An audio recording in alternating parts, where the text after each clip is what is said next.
2. Zemenayit Ethiopia The Manifesto. Foreword by the Spirit of Zemenayit Ethiopia. I speak not from palaces, but from the dust of streets that no longer exist.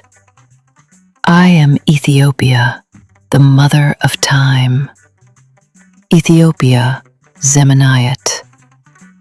I have seen kingdoms rise and empires crumble.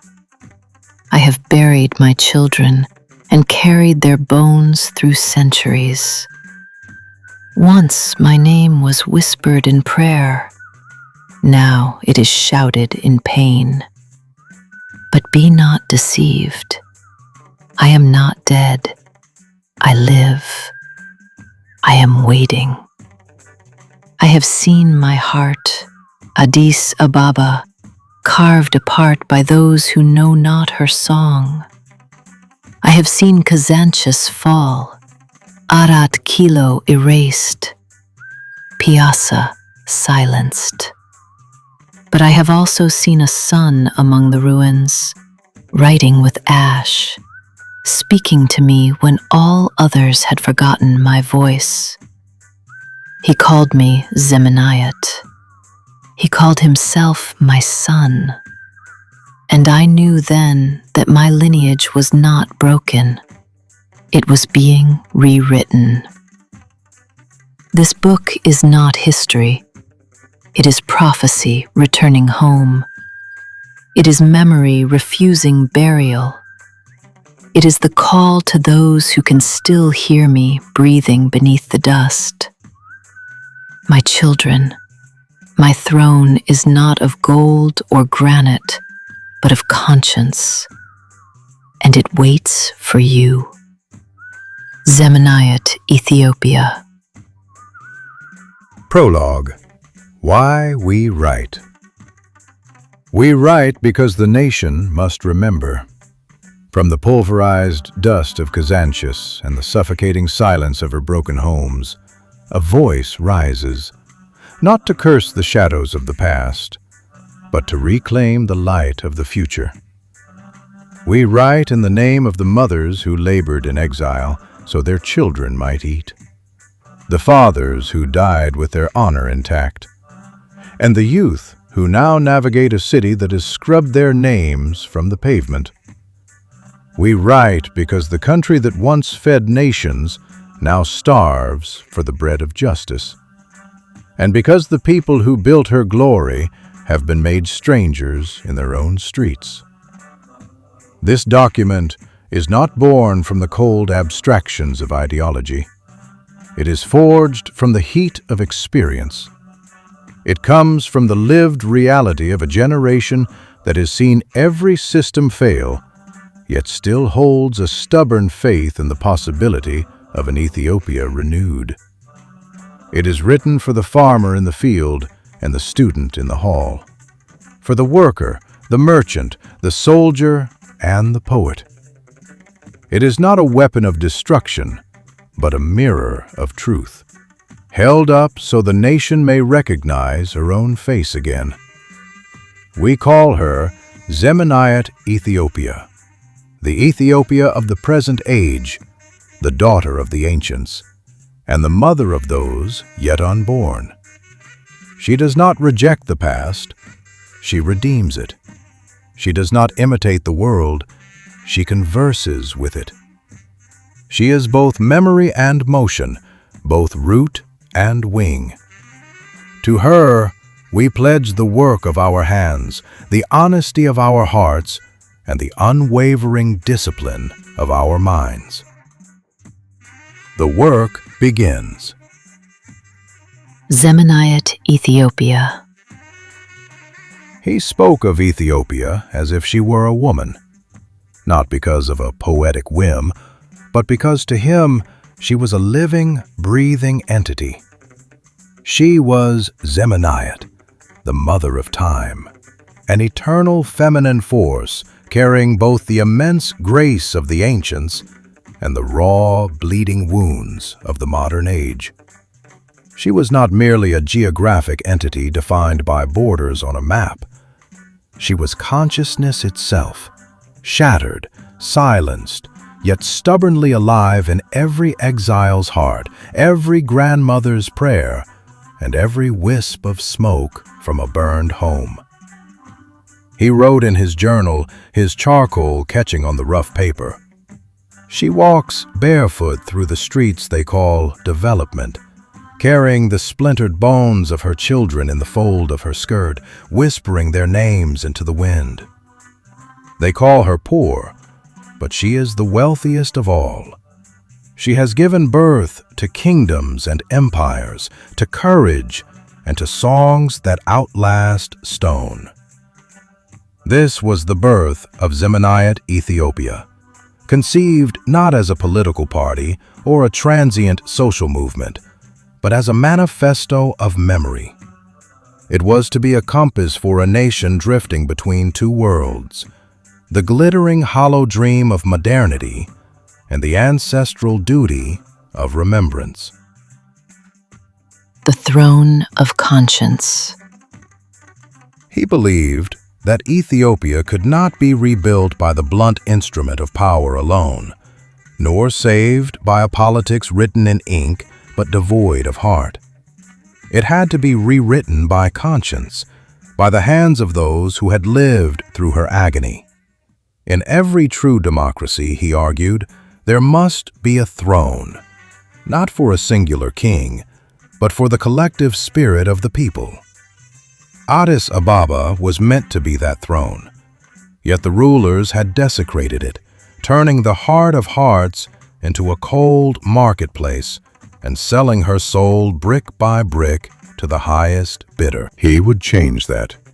He would make the heart of the nation beat again, not from the isolated heights of palaces, but from the vibrant streets, the crowded schools, and the homes rebuilt with the mortar of justice.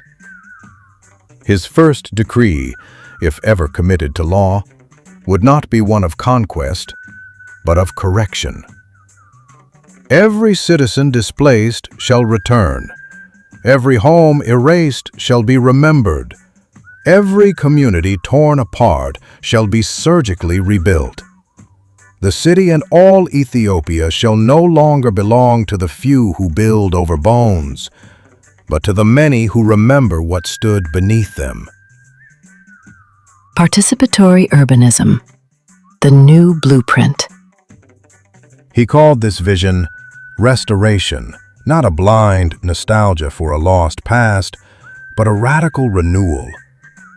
The goal was not to rewind the clock, but to reconcile time itself, to ensure the modern city breathed with the ancient rhythm of its ancestors.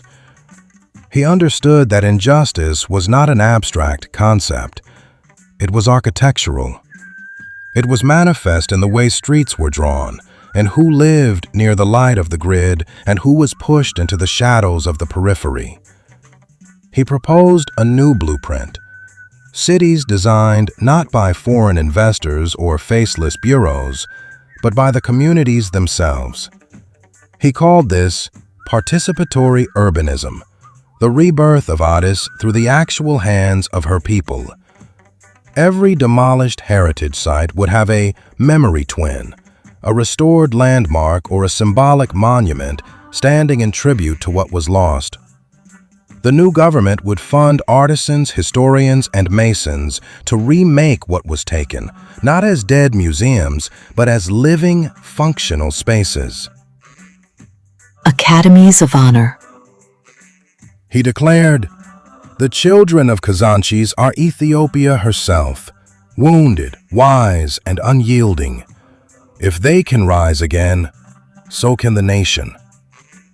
They had endured an exile within their own homeland, yet kept the music of resistance alive. They were the blueprint of a moral republic. He imagined a network of schools: Honor Academy, Wasin Enat School, Kazanchis College of Heritage and Peace, and the University of Truth. He dreamed of scholarships for every displaced child, funded not by pity, but as an act of justice. Every leader would take a civic oath. I shall not build upon ruins without first rebuilding the hearts that lived there. The covenant of the return. Finally, he wrote the covenant, the core of Zemenayit Ethiopia. It was a vow between the people and their own conscience. 1. To remember. Every street has a story. We will not erase them for profit. 2. To restore. Every displaced citizen has an inherent right to return or be made whole. 3. To reconcile. No development shall divide the people it claims to uplift. 4. To reimagine. Every act of governance must be rooted in truth, beauty, and compassion. 5. To rebuild. We will make Ethiopia not as she was, but as she could have been, had we loved her enough. He ended it simply. Zemenayit Ethiopia is not a dream. She is a promise waiting to be fulfilled. The time has come for her children to come home. Annex of implementation. The covenant of the return. As we write these words, the soil of Ethiopia groans under the weight of millions of her children wandering in internal exile. They are not statistics. They are the living breath of a nation being exhaled into the void.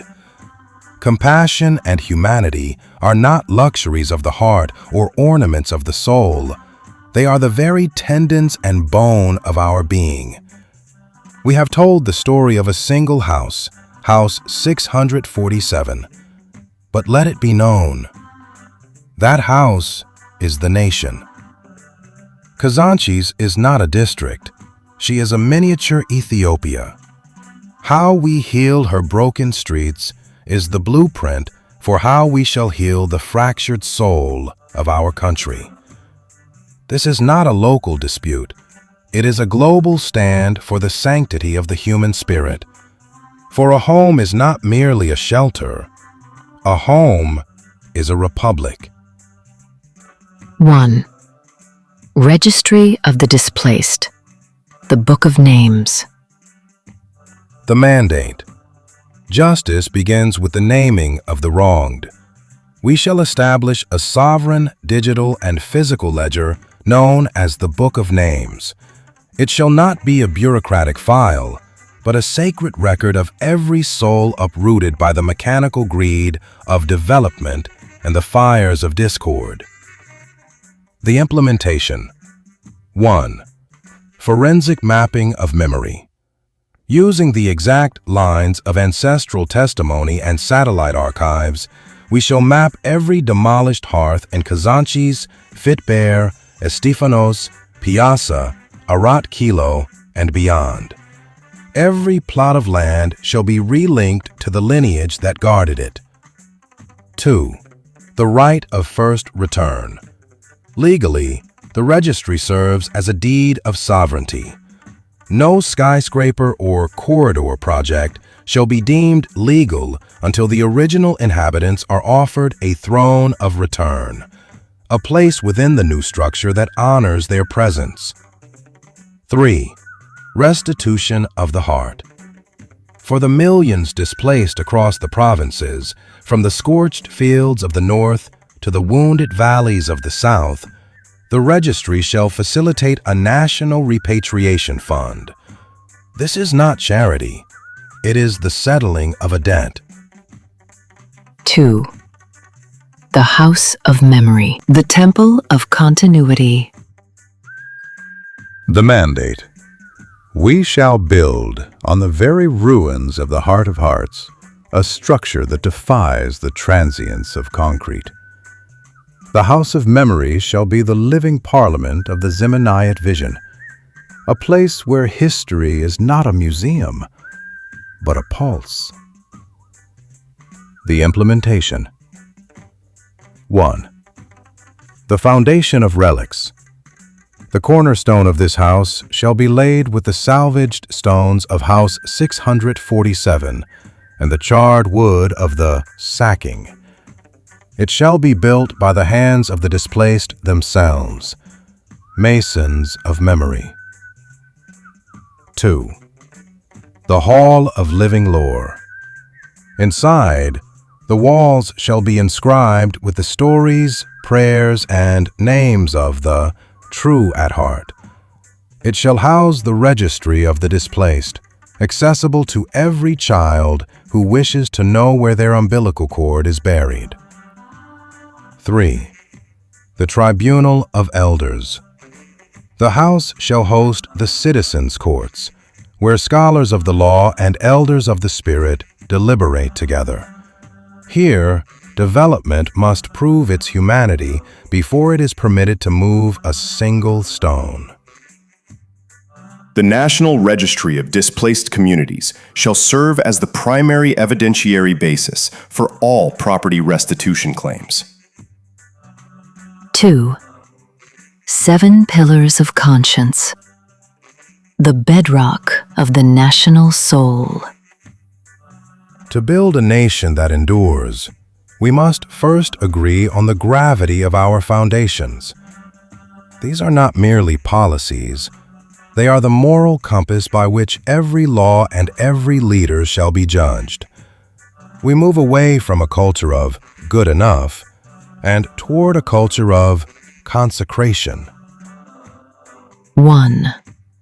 Justice as balance. Justice is the first duty of the state and the final proof of its legitimacy. No government can claim the name of Ethiopia if it does not serve the weak as faithfully as it serves the strong. Justice is not vengeance. It is balance. Its symbol is not the sword, but the scale. In Zemenayit Ethiopia, justice must be restorative. It is not enough to punish the thief. We must return what was stolen to the victim. It is not enough to silence the tyrant. We must heal the wounds he left in the community. 2. Inherent dignity. Every Ethiopian is born with worth that is not granted by title, wealth, or birth. Dignity means that no one shall live as a beggar in a land rich with rivers and sun. It demands honest work for fair reward, respect for elders, and protection for children. To wound one person's dignity is to wound the nation itself. We reject any system that treats people as disposable for the sake of urban aesthetics or political convenience. 3. Unity through plurality. Ethiopia's strength lies in her plurality.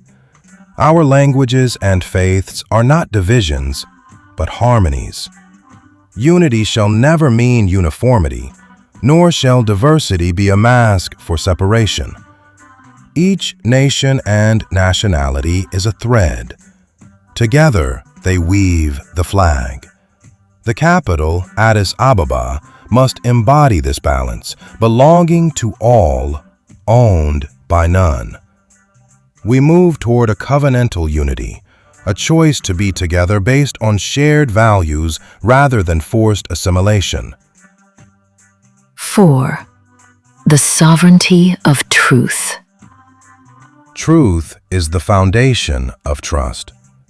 Without truth, law is manipulation and faith is superstition. The government shall speak truth even when it is inconvenient. Citizens shall seek truth even when it is painful. We recognize that our history is complex, filled with both glory and grief. We must have the courage to face the dark corners of our past, to walk into the light of our future. Lies are the slow poison of nations. Truth is their cure. 5. Stewardship of the body. The land is not a commodity. She is an inheritance. We are custodians, not owners. Every tree cut without need, every river poisoned without remedy, is a debt to our children. Our development must be organic, growing with the land rather than against her. We must treat the soil of Ethiopia as the physical body of our ancestors. 6. Duty-bound liberty. The war on ligmet. Freedom without duty decays into chaos. Every right is balanced by a responsibility to learn, to work, and to respect others' rights. We explicitly reject ligmet, the spirit of apathy and negligence that has stalled our progress. Work is not a punishment to be avoided. It is a sacred act of participation in the nation's creation. A citizen of Zemenayit Ethiopia is one who does their task with excellence, whether they are cleaning a street or leading a ministry. 7. Disciplined hope. We do not despair of Ethiopia. Hope is not a wish. It is a discipline sustained by faith and practiced through steadfast acts of conscience. It is the refusal to give up on the promise of our people, even when the ruins are high. 3. Covenant of power. The nature of authority and the structure of service. 1. Philosophy of the servant leader. Power in Zemenayit Ethiopia is not ownership. It is a sacred trust. To govern is to serve, to protect, and to enlighten. Leadership is not a crown to be worn, but a weight to be carried. The ruler exists for the ruled. The state exists for the citizen. When power forgets this truth, it ceases to be authority and becomes mere force. We seek to cultivate a leadership of the hearth, leaders who understand the daily struggles of the kitchen and the field. A righteous government is not one without opposition. It is one that welcomes dissent as the sound of a nation thinking aloud. If a leader cannot listen to the cry of a displaced mother in Kazanchis, they have lost the moral right to lead the nation. 2. The institutional shield. The state must be built upon 3 pillars designed to withstand the frailty of human ego. The supremacy of law. The law must be simple, accessible, and applied equally. No office, uniform, or title shall place anyone above it. We must end the era of selective justice, where the law is a spiderweb that catches the small but lets the great break through. Meaningful representation. A parliament must be a sanctuary of merit and trust. We propose a system where representatives are chosen not for their party loyalty, but for their record of service to their specific communities.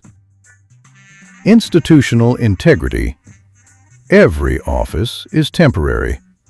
Only the nation is permanent. We mandate strict transparency and term limits.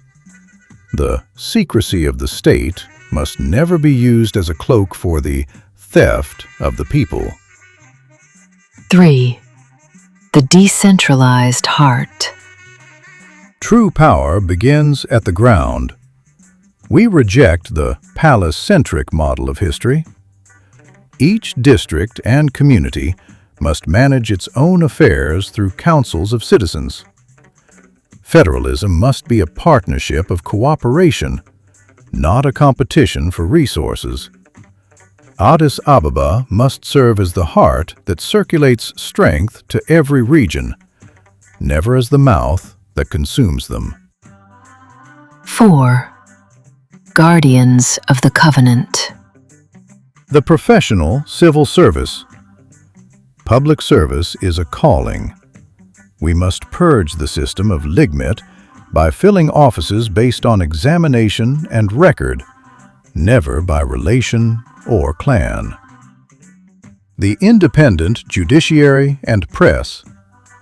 These are the twin eyes of freedom.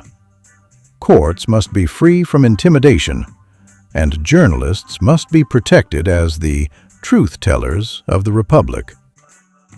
The ethical security forces. The army and police owe their loyalty to the covenant, not a person. Their honor is found in restraint. A soldier who protects a citizen's right to protest is more honorable than one who silences it. 4. Architecture of restoration. Reclaiming soil and soul. 1. Philosophy of the memory twin. Injustice in Ethiopia has often been architectural. We have seen the cleansing of neighborhoods in the name of a modernism that has no soul. The right to home. A home is more than shelter. It is an altar of memory.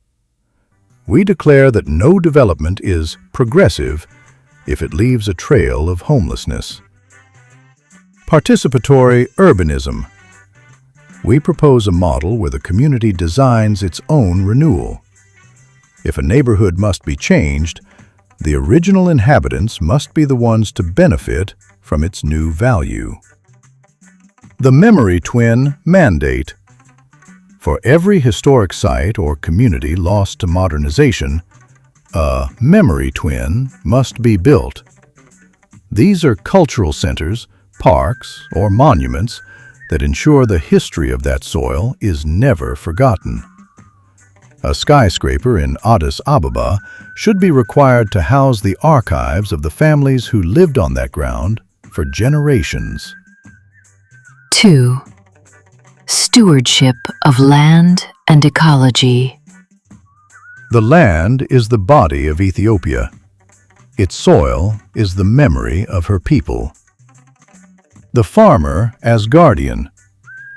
The smallholder farmer is the first guardian of the nation. We must move from a charity-based agriculture to a technology-based stewardship. Irrigation and research are the modern prayers for rain. Ecological security. Reforestation is a matter of national survival. To pollute a river is to wound an ancestor. To restore it is to bless a child. We propose a National Green Corps of youth dedicated to the restoration of our highlands and valleys. 5. The social contract. Dignity, labor, and the common good. 1. The promise of universal dignity. The true measure of our nation is how we treat those who cannot vote, cannot work, or cannot speak. The guarantee of living. We replace the question, "Who are you?" with, "What do you need?" Every citizen must be guaranteed the basic dignity of food, health, and safety. Social solidarity. We must rebuild the spirit of Idir, Ikub, and Mahiber. These are not primitive relics. They are the highest form of social insurance. We will fuse these traditional networks with modern social security. 2. The equality of the human voice. No society that silences half its voice can sing of progress. Women are the silent architects of peace and the first transmitters of culture. Full participation. Women must hold equal places in inheritance, education, and governance. To uplift the woman is to heal the world. Protection of the vulnerable. We must treat the safety of women and children as the primary metric of national health. 3. Education as an academy of honor. Our schools must be more than factories of facts. They must be workshops of character. The Honor Academy. We propose a national curriculum that focuses on heritage, ethics, and civic duty. The right to wisdom. Education must be accessible to the child in the most remote valley. We must use technology to bridge the gap between the urban elite and the rural poor. 6. The sacred economy. Wealth, labor, and innovation. 1. The meaning of prosperity. Wealth is not the hoarding of money, but the abundance of usefulness. A nation is rich when every citizen can sleep without fear and eat from honest work. Economic justice. We reject the trickle-down lie. Prosperity must be circular. The wealth generated in the city must find its way back to the soil that fed it. The war on corruption. Corruption is more than theft. It is the ultimate form of ligament. It is the belief that one can take without giving. We mandate absolute transparency in all state contracts and budgets. 2. Industry and the digital frontier. Innovation is our new liberation. The spirit of ingenuity. The same spirit that once raised the obelisks of Axum must now be harnessed to build the digital infrastructure of tomorrow. Technology for the people. We must train our youth not just to use technology, but to invent it for the benefit of our specific needs. Mobile banking for the unbanked, digital health for the remote, and precision tools for the farmer. 7. Cultural and moral renewal.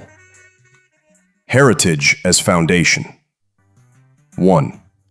The archive of identity. A nation without memory becomes a mere crowd. Our strength lies in our continuity, in languages and faiths that have survived every invasion. Linguistic diversity. All Ethiopian languages are treasures of philosophy. We must encourage a polyglot republic, where we learn each other's tongues as a gesture of respect. The conscience of art. Art is the conscience that speaks when politics grows deaf. The state must protect and fund artists as the historians of the human heart. 2. Faith and conscience. Freedom of conscience is absolute. Church, mosque, and temple must stand equal before the law. Religion should be the light that guides our ethics, never the shadow used for political gain. 8. Ethiopia and the world. The nation as a bridge. Ethiopia stands where the ancient and modern worlds shake hands. African solidarity. Addis Ababa must be the intellectual capital of Africa, a place where the continent comes to imagine its own future without foreign scripts. Diplomacy of peace. We recognize that no border is worth the blood of a child. We will invest in a diplomacy that listens, recognizing that our neighbor's stability is our own. 9. The future, renewal, and destiny. 1. The dawn beyond the ruins. We stand among the ashes of a kingdom, looking upon streets that have become unrecognizable. Yet the soul of Ethiopia remains unbroken. What has burned down can rise again if our flame is conscience and our ash is wisdom. 2. The youth as architects. Youth are the now of Ethiopia. They must learn that freedom is not the right to do what one wants, but the power to do what is right. We must give them a nation worth inheriting. 3. The final oath. We, the sons and daughters of this land, swear to rise where our fathers fell, plant where our mothers wept, speak where our elders were silenced, build where our homes were burned. We shall not beg for dignity, we shall live it. We shall not wait for justice, we shall be it. We shall not curse the darkness, we shall light it. 4. The eternal flame. Let this be the final covenant. So long as there is one heart that remembers, one hand that rebuilds, and one voice that speaks truth, Ethiopia shall never die. Zemenayit Ethiopia, rise!